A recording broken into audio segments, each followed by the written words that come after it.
அங்கே ரெண்டு பேசுங்க சார், சும்மா அப்படியே பேசுங்க, மைக் இல்லாமல் அப்படியே.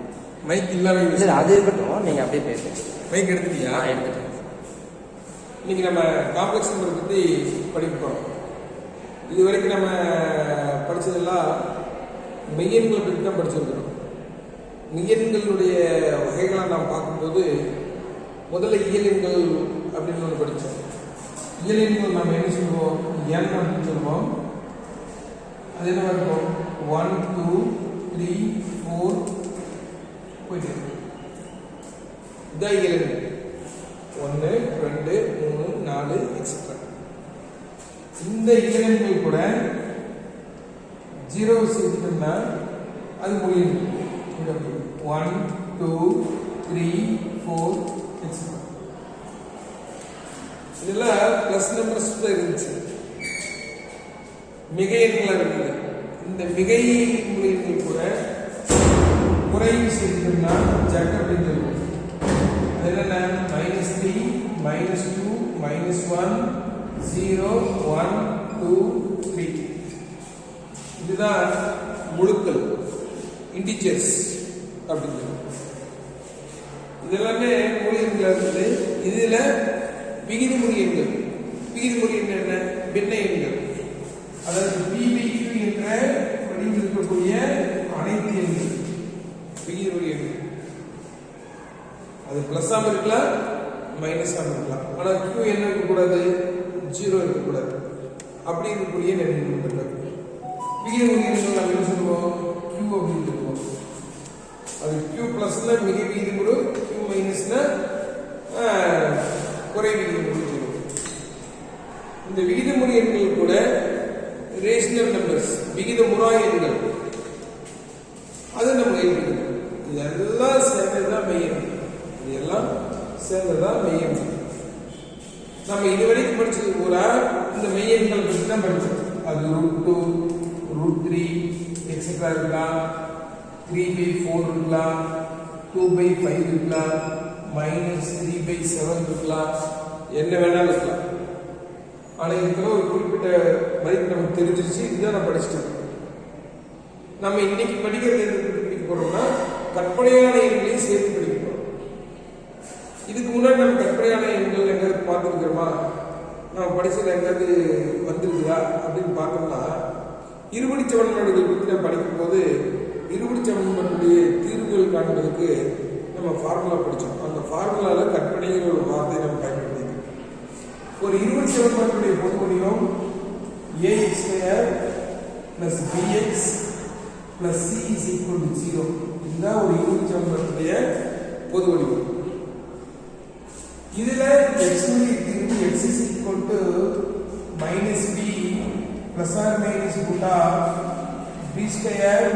- 4ac (2). இதுதான் ஒரு இருபடி சமன்பாட்டுடைய பொது வடிவம். இந்த சமன்பாட்டுடைய தீர்வு எதை அடிப்படையாக கொண்டது? b² - 4ac அடிப்படையாக கொண்டது. இந்த சமன்பாட்டுடைய தீர்வினுடைய தன்மை b² - 4ac அடிப்படையாக கொண்டதாக இருக்கும் அப்படின்னு சொல்றோம். இந்த b² - 4ac பேர் தான் நம்ம இதுவரைக்கும் என்ன பார்த்தோம்? மூலங்களுடைய தன்மை காட்டி டெல்டா b² - 4ac. இதுதான் மூலங்களுடைய தன்மை காட்டி. இதனுடைய தன்மைகளை பற்றி நம்ம சொல்லும்போது முதல் டைப் என்ன சொல்லுவோம்? b² - 4ac > 0 விட பெரிதாக இருந்து முழு வர்க்கமானால் என்ன வந்துச்சுன்னா முழு வர்க்கம் அப்படின்னா மூலங்களுடைய தன்மை என்ன இருக்கும்? மூலங்கள் இருவேறுபட்ட மெய்யெண்கள் மற்றும் விகிதமுறாயல். மூலங்கள்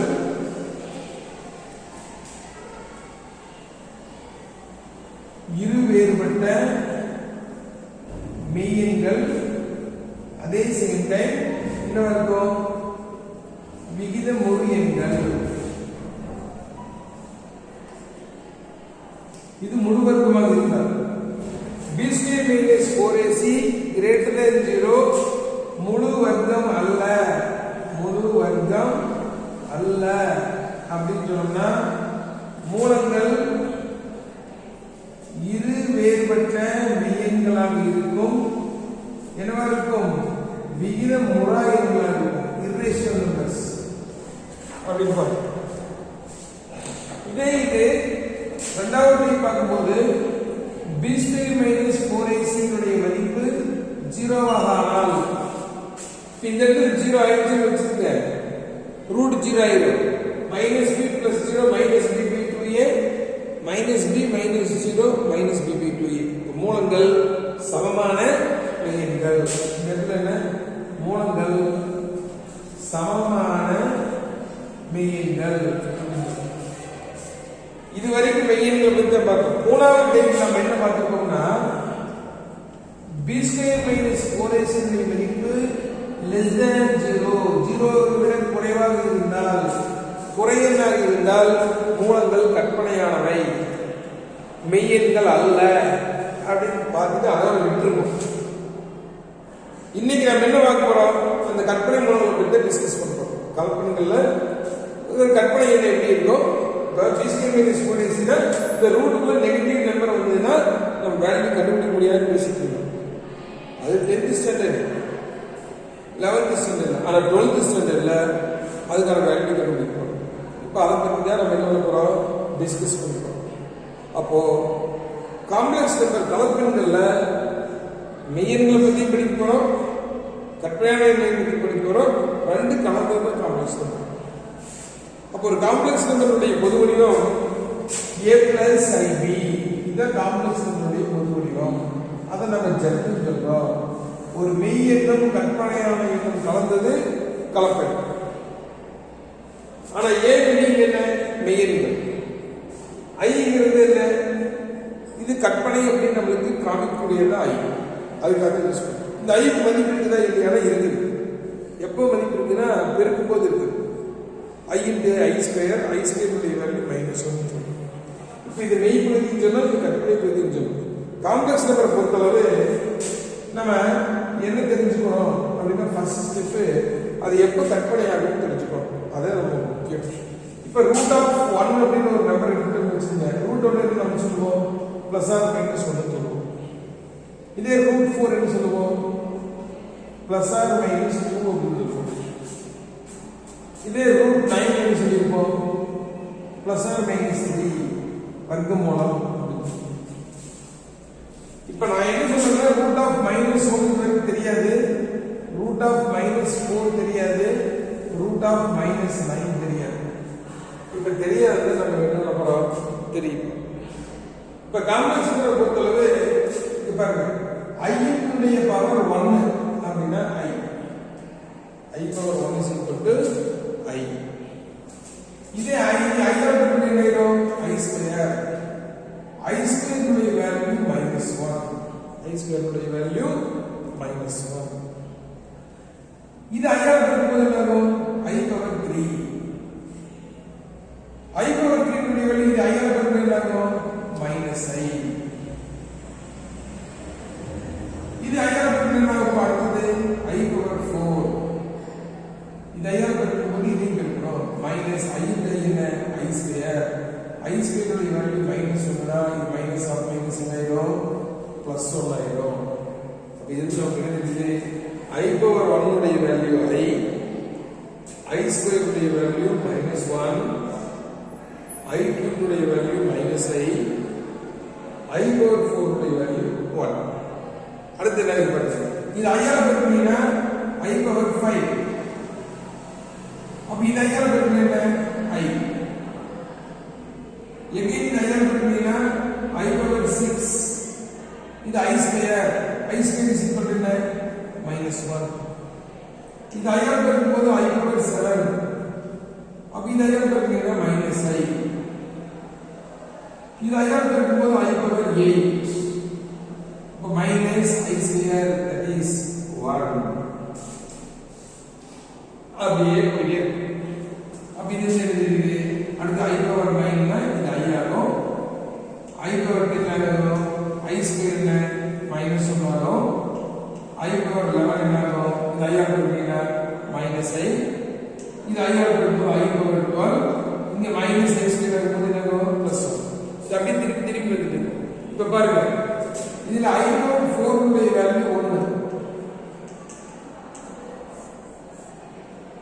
I power 8 உடைய வேல்யூ 1, I power 12 உடைய வேல்யூ 1. அப்ப எது தெரிஞ்சிருக்குது? I உடைய அடுக்குல 4 உடைய மடங்கு இருந்தால் அதனுடைய மதிப்பு எவ்வளவு? 1. அதான் நான் என்ன சொல்றேன்னா இங்க பாருங்க I power 4, I power 8, I power 12 அப்படியே போயிட்டே இருக்கும்.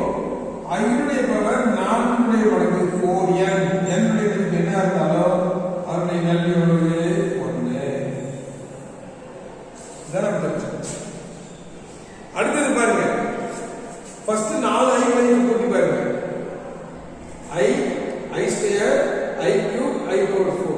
இந்த 4 வரையும் கூட்டுங்க. என்ன பாருங்க -1 +1 கேன்சல் ஆகும், +i -i கேன்சல் ஆகும். அப்ப முதல் 4 மதிப்புகளை கூட்டும் பொழுது இதனுடைய மதிப்பு என்ன ஆயிடுச்சு? 0 ஆகுது. அடுத்த 4 வரையும் கூட்டு பாருங்க. இது I கேன்சல் ஆகும், -1 +1 கேன்சல் ஆகும். அப்ப அடுத்த 4 மதிப்புகளை கூட்டலும் இல்லை 0. அதுக்கு 4 கூட்டி பாருங்க 0 ஆகும். நீ கேட்கலாம் சார் ஃபர்ஸ்ட் ஆர்டர் பண்ணிலே போடணும் அப்படின்னு. அப்படியெல்லாம் இல்லை. எந்த இடத்துல ஆரம்பிச்சு 4 பவர்ஸ் பண்ணினாலும் 0 ஆயிடும். ஐனுடைய பவர் கன்ஸ்டிடியூட்டிவ் 4 பவர்ஸ். 4 அடுத்தடுத்த மதிப்புகளுடைய கூடுதல் 0. சார் எனக்கு இங்க என்ன புரியுது? புரியுது. I பவர் 7, 6, 7, 8, 9 இதெல்லாம் புரியுறாங்க. என்ன ஆகும்? இது கேன்சல் ஆகும், இது கேன்சல் ஆயிடும். அப்போ ஐனுடைய பவர் எப்படி இருந்தாலும் கேன்சல் ஆகும். அதான் நான் என்ன சொல்றேன்னா இங்க பாருங்க I power n plus I power n plus 1 plus I power n plus 2 plus I power n plus 3. 4 power கூட்டினா அதனுடைய வேல்யூ என்ன ஆகும்? 0 ஆகும். சம் ஆஃப் 4 என்ன I powers continues I powers is equal to 0. அடுத்தடுத்த 4 நம்பர். சரி I power 24, I power 25, I power 26, I power 27. நான் கூட்ட ஆட்டோமேட்டிக்கா என்ன ஆயிடுது? 0 ஆயிடும். இதுதான் காம்ப்ளெக்ஸ் நம்பர்ல I உடைய வேல்யூ. சரி இப்ப என்ன சொல்லிருக்கோம்? I square = -1. இப்போ இத தான் கொண்டு நீங்க போட போறோம். இங்க பாருங்க நான் -1 க்கு பதிலா I ஸ்கொயர் போட்டீங்கன்னா √I ஸ்கொயர் ஆகும். I ஸ்கொயர் கூட்டிட்டு என்ன? +or -i. அப்ப இங்க 4 க்கு வரும்போது 4 ரூட் எடுத்தா 2 மைனஸ் ரூட் எடுத்தா I. அப்ப இதனுடைய வேல்யூ என்ன? +or -2y. அப்ப இதனுடைய வேல்யூ என்ன? +or-3i. அப்ப இங்க முன்னாடி இருக்கிறதெல்லாம் முற்றிலும் மெய்யெண்கள், பின்னாடி இருக்கிறதெல்லாம் முற்றிலும் கற்பனையான எண்கள். இந்த மெய்யெண்ணும் கற்பனை எண்ணும் இரண்டும் சேர்ந்த கலவைதான் காம்ப்ளெக்ஸ் நம்பர்ஸ்.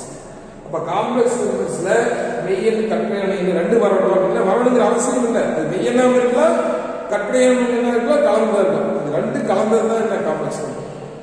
அப்ப மெய்யெண் 0 வந்தா முற்றிலும் கற்பனை, கற்பனை எண் 0 இருந்ததுன்னா முற்றிலும் மெய். அப்ப எல்லா மெய்யெண்களும் கலப்பெண்கள் தான் நம்ம பொறுத்தளவு மெய்யெண். சொல்ல புரிஞ்சுதா? அப்போ ஒரு காம்ப்ளெக்ஸ் நம்பருடைய பொது வடிவம் z = a + ib. a என்பது அந்த கலப்பெண்ணுடைய மெய்ப்பகுதி, b என்பது கலப்பெண்ணுடைய என்ன பகுதி? கற்பனை பகுதி. அப்ப இந்த i என்ன? i வந்து அது கற்பனை அப்படிங்கிறது காமிக்கும். இப்ப நான் கெமிஸ்ட்ரியில படிக்கிறவன்ல பினாப்ரின், மெத்தில் ஆரஞ்ச் இதெல்லாம் வந்து இண்டிகேட்டர்ஸ் சொல்றோம்ல, அது போல இது இண்டிகேட் பண்ணுது கற்பனையான எண் அப்படின்னு சொல்லி. இதுக்கு வேல்யூ இருக்குதா? இருக்குது. மல்டிப்ளிகேஷன் இருக்குது. i ஸ்கொயர் ஆகும்போது -1 ஆகும். அதான் இது. இதுதான் இந்த காம்ப்ளெக்ஸ் நம்பருக்கு ஒரு சிறிய அறிமுகம். இங்க போட்டு